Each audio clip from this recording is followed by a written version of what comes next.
Mohammad Asif is the best one. Mohammad Asif from Pakistan. Mohammad Asif, the Pakistani fast bowler. Shoaib Akhtar से बड़ा bowler Pakistan में पैदा होगा या नहीं होगा? मुझसे बड़ा था नसीब। होगा या नहीं होगा? हो सकता था। नहीं हुआ? नहीं, आसिफ। मोहम्मद आसिफ, मैंने कभी भी इतना अच्छा न्यू बॉल बॉलर नहीं देखा। दुनिया के क्रिकेट इतिहास का एक ऐसा खिलाड़ी जिसको गेंदबाज कम और जादूगर ज्यादा बोला गया। कई बड़े खिलाड़ियों ने जिसके लिए कहा कि उसके जैसा गेंदबाज क्रिकेट हिस्ट्री में आज तक नहीं देखा गया। सचिन, पोंटिंग, डिविलियर्स, हाशिम अमला, कुमार संगकारा, केविन पीटरसन और राहुल द्रविड़ जैसे महान बल्लेबाजों को जिसकी बॉलिंग पर परेशान होते देखा जाता था, जिसके लिए कहा जाता था कि यदि ये 10-12 साल क्रिकेट खेल ले तो दुनिया के बड़े बड़े बॉलर्स का रिकॉर्ड तोड़ देगा। पाकिस्तानी क्रिकेट का एक ऐसा चमकता सितारा जिसे उसका लालच ले डूबा, पैसों के लिए नो बॉल फेंकने लगा, मैच फिक्सिंग में फंसा तो पूरा करियर तबाह हो गया, उस पर क्रिकेट से बैन लगाया गया और फिर कभी वो इंटरनेशनल क्रिकेट में दिखाई नहीं दिया।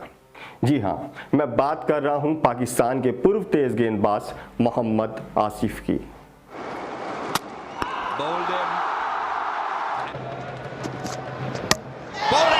Clean bowled him. What?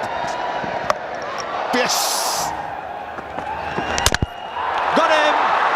साल 2005 में ऑस्ट्रेलिया के खिलाफ आसिफ का इंटरनेशनल करियर शुरू हुआ। मोहम्मद आसिफ पाकिस्तानी क्रिकेट का वो गेंदबाज था जिसने इंटरनेशनल क्रिकेट में डेब्यू करते ही विकेटों की झड़ी लगा दी थी और बल्लेबाजों को बहुत परेशान करता था। यही वजह थी कि आज भी कई बल्लेबाज उसको मॉडर्न क्रिकेट का सबसे खतरनाक गेंदबाज मानते हैं। The best international fast bowler you faced and why? Mohammad Asif is the best one. Mohammad Asif from Pakistan. Mohammad Asif, the Pakistani fast bowler. जो मजिशियन ये था ना, मैं आई एम सॉरी टू से, मैंने बॉलिंग इस तरह मैंने जिंदगी में कभी नहीं देखी। मेरा एक्सपेरिमेंट निकाल लो, तुम्हें फास्ट बॉलिंग नजर आएगी, तुम्हें एक सिंपल बॉलिंग नजर आएगी, तू आसिफ की लगाएगा ना तुझे आर्ट नजर आएगा। मोहम्मद आसिफ, मैंने कभी भी इतना अच्छा न्यू बॉल बॉलर नहीं देखा। एक रिस्ट एक्शन से लेट इन स्विंग और लेट आउट स्विंग, और इतना इजी एक्शन मैंने ऐसा कभी स्विंग बॉलर नहीं देखा। लेकिन इतनी बेहतरीन बॉलिंग स्किल्स होने के बाद भी आसिफ कामयाबी के उस पायदान पर नहीं पहुंचे जहां जिन्हें होना चाहिए था। इसकी वजह खुद आसिफ हैं। स्पॉट फिक्सिंग, ड्रग्स और अय्याशी ने आसिफ को अंतर्राष्ट्रीय क्रिकेट में आगे बढ़ने से रोक दिया। आसिफ के स्पॉट फिक्सिंग की कहानी ने तो पूरे क्रिकेट जगत को हैरान कर दिया था। आज का दिन क्रिकेट के इतिहास का सबसे काला दिन बन गया। आज लंदन की कोर्ट में पहली बार 3 पाकिस्तानी क्रिकेटर्स को स्पॉट फिक्सिंग के आरोप में जेल की सजा सुनाई गई।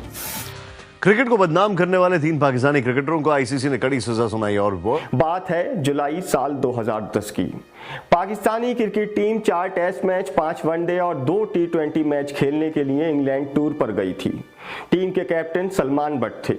इससे पहले ऑस्ट्रेलिया के दौरे पर गई पाकिस्तानी क्रिकेट टीम के कप्तान शाहिद आफरीदी थे, लेकिन पहले ही मैच में हार के बाद आफरीदी ने कैप्टनशिप से इस्तीफा देकर टेस्ट क्रिकेट से संन्यास ले लिया था।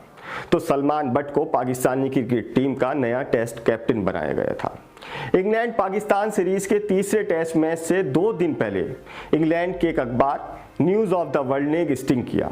इस स्टिंग का मुख्य किरदार एक बुकी मजहर माजिद था। इस अखबार का एक अंडरकवर रिपोर्टर मजहर माजिद से मिलता है। रिपोर्टर माजिद को बताता है कि वो एक बड़ा बिजनेसमैन है और वो एक क्रिकेट टूर्नामेंट ऑर्गेनाइज कराना चाहता है और वो चाहता है कि मजहर माजिद पाकिस्तान के कुछ स्टार प्लेयर्स को इस टूर्नामेंट में लाने के लिए मदद करें। माजिद एक अंडरकवर रिपोर्टर को बिजनेसमैन समझकर उसकी बातों में यकीन करने लगता है। माजिद कहता है कि वो प्लेयर्स को इस टूर्नामेंट में तभी ला पाएगा जब वो इस टूर्नामेंट की प्राइज मनी को कम से कम $1 मिलियन तक रखते हैं। रिपोर्टर माजिद से कुछ खिलाड़ियों को उसके हिसाब से खेलने पर पूछता है। इस पर माजिद हाँ कर देता है और 2 दिनों के बाद लंदन के एक होटल में 1.5 लाख पाउंड्स के साथ मिलने को बोलता है। इस बीच ओवल में पाकिस्तान और इंग्लैंड के बीच टेस्ट मैच शुरू हो चुका था, जिसके बाद न्यूज़ ऑफ द वर्ल्ड का under cover reporter 1.5 lakh pound के साथ माजिद से मिलने के लिए लंदन के एक होटल में जाता है। तब माजिद अंडर कवर रिपोर्टर को मैच फिक्सिंग के बारे में बताने लगता है कि कैसे उसने बहुत ही कम वक्त में फिक्सिंग के जरिए करोड़ों रुपए कमाए हैं। साथ ही ये भी बताता है कि नो बॉल पर बैट लगाना सबसे ज्यादा आसान है। माजिद रिपोर्टर को 1.5 लाख पाउंड के बदले चौथे टेस्ट मैच में डाले जाने वाली 2 नो बॉल्स के बारे में बताता है। माजिद अभी तक इस बात से अनजान था कि जिसको बिजनेसमैन समझ रहा है, दरअसल वो कोई बिजनेसमैन नहीं बल्कि एक अंडर कवर रिपोर्टर है और उसका स्टिंग कर रहा है। रिपोर्टर अपने खुफिया कैमरे से माजिद की पूरी वीडियो भी रिकॉर्ड करता रहा। न्यूज़ ऑफ द वर्ल्ड की अंडर कवर टीम ने माजिद को पैसे देने से पहले उन सभी नोटों पर निशान लगा लिए थे ताकि बाद में इन नोटों की पहचान की जा सके। माजिद उस रिपोर्टर को बताता है कि चौथे टेस्ट मैच के फर्स्ट इनिंग के तीसरे ओवर की पहली ball Mohammad Amir no ball फेंकेगा और 10वें ओवर की आखिरी बॉल भी नो बॉल होगी जिसे मोहम्मद आसिफ फेंकेगा। इधर मजहर माजिद ये सब बातें करते हुए कैमरे में कैद हो रहा था। The first ball of the third over, Asif and Ahmed are going to be bowling. That is going to be Ahmed. Then the last ball was the 10th over. इधर ये डील हो रही थी और उधर तीसरा टेस्ट मैच चल रहा था, लेकिन ये डील चौथे टेस्ट मैच को लेकर थी। तीसरे टेस्ट मैच को पाकिस्तान ने जीत लिया और हीरो रहे मोहम्मद आमिर, जिन्होंने 6 विकेट लेकर पाकिस्तान को जीत दिलाई। इस मैच में आमिर को मैन ऑफ द मैच भी दिया गया। Man of the match is Mohammed Amir. अब शुरू होता है लॉर्ड्स में चौथा और आखिरी टेस्ट मैच। इस मैच में 2 नो बॉल्स डलनी थी। अपने पूरे करियर में मोहम्मद आमिर ने कभी नो बॉल नहीं डाली थी। मैच शुरू हुआ तो तीसरा ओवर मोहम्मद आमिर लेकर आए और पहली ही बॉल पर एक लंबी नो बॉल कर डाली। इतनी लंबी नो बॉल देखकर एम्पायर और कमेंटेटर्स सब हैरान हो गए थे। No balls are called front foot. Extremely clever in the mind. Maybe, oh, it's a big no ball. Maybe he's finding it a little difficult because of the wet. 10वां over आया तो मोहम्मद आसिफ ने इस ओवर की आखिरी no ball फेंकी।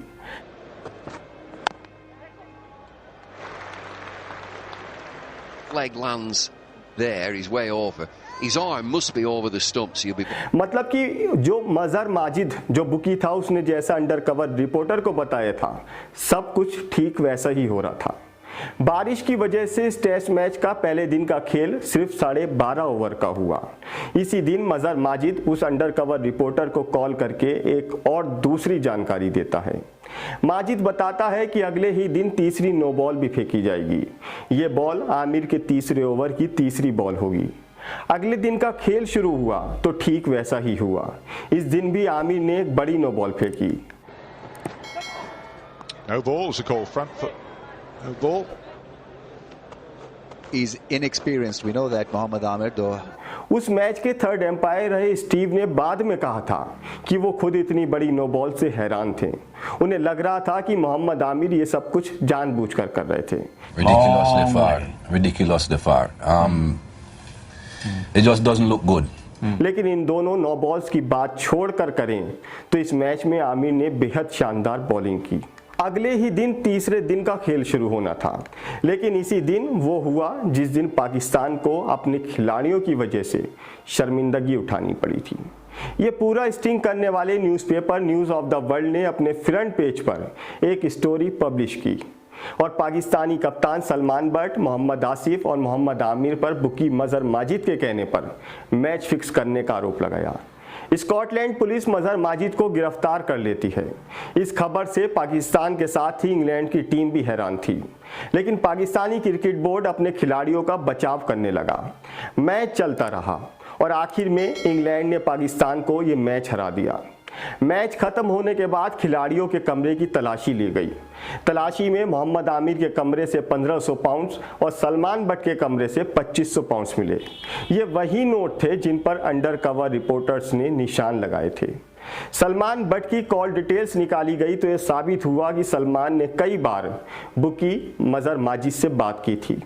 कहा गया कि मैच के दौरान सलमान बट बार बार आमिर और आसिफ के पास जाकर उनको बता रहे थे कि किस बॉल पर उनको 9 बॉल फेंकनी है। इसके बाद न्यूज ऑफ द वर्ल्ड पूरे स्टिंग का वीडियो रिलीज करता है।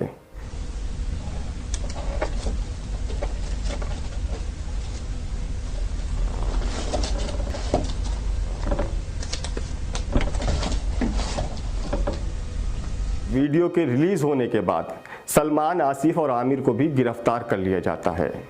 ये बेहद अजीब सा मूवमेंट था कि इस मैच के बाद आमिर को मैन ऑफ द सीरीज का अवार्ड दिया गया था। ये वो दौर था जब आसिफ अपने करियर के पीक पर थे। इन तीनों खिलाड़ियों के मैच खेलने पर बैन लगा दिया गया। 1 साल मुकदमा चला और तीनों को दोषी पाकर जेल भेज दिया गया और इस कांड के बाद आसिफ फिर कभी मैदान पर दिखाई नहीं दिए। I accept the punishment from the ICC tribunal in 2011. I apologize for my all actions that have brought disrespect to my beloved country. इस तरह से एक तेज गेंदबाज जो पाकिस्तान के लिए इमरान खान, वसीम अकरम, वकार यूनिस और शुएब अख्तर से बेहतर गेंदबाज बन सकता था, वो अपनी ही गलतियों से अपने सुनहरे भविष्य का गला घोटकर आज गुमनामी की जिंदगी जीने पर मजबूर है। आसिफ ने अपने इंटरनेशनल करियर के दौरान कुल 23 टेस्ट मैच खेले और 106 विकेट लिए, जबकि 38 वनडे मैच में 46 विकेट हासिल किए थे। Clean bowled him, what a... He's taken it! Bowled him off the inside edge. एक इंटरव्यू के दौरान जब पाकिस्तान के पूर्व तेज गेंदबाज शुएब अख्तर से पूछा गया कि आपकी निगाह में वो कौन सा गेंदबाज था जो पाकिस्तान के लिए आपसे बेहतर गेंदबाज है, उन्होंने कहा कोई नहीं, लेकिन हो सकता था। पूछा गया कौन हो सकता था तो उन्होंने कहा मोहम्मद आसिफ। शोएब अख्तर से बड़ा बॉलर पाकिस्तान में पैदा होगा या नहीं होगा? मुझसे बड़ा था ना वसीम, होगा या नहीं होगा? हो सकता था, नहीं हुआ। नहीं, आसिफ जैसा पाकिस्तान की हिस्ट्री में नहीं आया बॉलर। हम बॉलर थे एवी, ये बॉलर की मिराज थी। ये थी मैच फिक्सिंग से जुड़ी हुई वो कहानी जिसने पूरे पाकिस्तानी क्रिकेट को शर्मसार कर दिया था और एक उभरते हुए तेज गेंदबाज को महान गेंदबाज बनने से रोक दिया था। उसका नाम था मोहम्मद आसिफ। आपको मोहम्मद आसिफ की गेंदबाजी कैसी लगती थी ये आप हमें कमेंट बॉक्स में लिखकर ज़रूर बताइएगा और साथ ही वीडियो पसंद आया हो तो चैनल को सब्सक्राइब करके बेल आइकन को ज़रूर दबाइएगा, जिससे हमारी आने वाली सभी वीडियोस की नोटिफिकेशन सही वक्त पर आपको मिल जाए। मैं हूं आपके साथ सैफ जाफरी, आप देख रहे थे डेमोक्रेटिक वायर। नमस्कार।